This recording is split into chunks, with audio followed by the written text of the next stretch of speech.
आखि थाई भी से किछि देखि पारु नाहंती। मुहरे मांस पेंडुला बढ़ुथिबारु जंत्रणारे छटपट हेउछंती ढेंकानाल भुवन मठखोक्सा गाँर 25 वर्षीय युवती बबिता दास। ऑपरेशन पाई परामर्श दैछंती डाक्टर, हेले एथिपाई दरकार लक्षाधिक टंका केउठु आनिबे बबितांक परिवार लोके।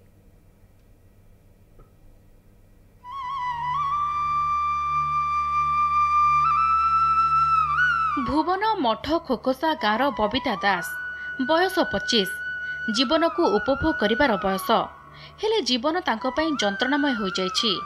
आखि थाई भी दुनिया देखि पारु नाहंती से। मुहरे अस्वाभाविक भावे बढ़ुछि मांस, कपाळ आखि उपर भाग सबुठी मांस बढ़ी आखि दुईटी बुझी हो जाइछि। समस्या पई पाठरे डोरी बांधिबाकू पड़िथिला बबितांकू। ऑपरेशन पई खर्च हेबो लक्षाधिक टंका, किंतु चिकित्सा रे अर्थ साजिछि बाधक। मांस गड़े गला मु छुआड़े दिल्ली दिन मोर बिंधा बुंदी होउची कटक मेडिकल को जाइदिली डाक्तर कहले 2-3 लाख टका खर्च हबो। जो बापा तो चाष करुछनी दिन मजूरिया आमे काम कले खाउछु न कले उपास रहउछु पैसा आनिबे कोठु मते भलो करिवे कहले बहुत पैसा खर्च होली आमे तो एते पैसा कोठु आनिबो जे खर्च करिवु। आम जिनस पतर बेकर कानर सुना सब बिकी टिकी नहीं खर्च कलु। हेठू बिल खंडे भी बिकिचु, बलद बिकिलु। से झील भल है आणिक रखीचु घरे। आ बबितांकर 10 वर्ष बयसरू मांस बढ़िबा आरंभ होइथिला। ढेंकानाल मुख्य डाक्तरखाना आरंभ करी कलिंग हस्पिटाल पर्यंत सबुआड़े देखाइछंती बापा। ऑपरेशन पई लक्षाधिक टंका केउठु आनिबे दिन मजूरिया बापा।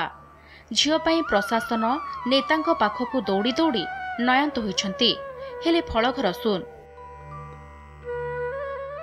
सदस्य तरफ अनुरोध करूँ हाथ जोड़ी जे ए झीटीर जदि समस्या किसी पदक्षेप नियंते ताहले तार जो आखिर समस्या बिंधा होची बा ताकू जो दुष्यु नहीं जो कष्ट पाउची एथुरु से दूरीकरण पांता। आउ आमे तांको परिवार सहित ग्रामवासी भी बहुत खुशी हंतु। सीडीएम को सहित कथा हेबु एवं सरकारी भाव में किभଳି भाव से मागणारे स्वास्थ्य सेवा पाई परिबे सेतिपई मध्य विभागीय मंत्री एवं आमर खनि मंत्री सहित मध्य परामर्श नहीं किभଳି भाव में तांको सहाय्य करा जाई परिबो सेतिपई हमें दृष्टि देबु। जंत्रणारे छटपट बबिता खर्च हब लक्षाधिक टंका, किंतु बापा मां पाखरे अर्थ अभाव।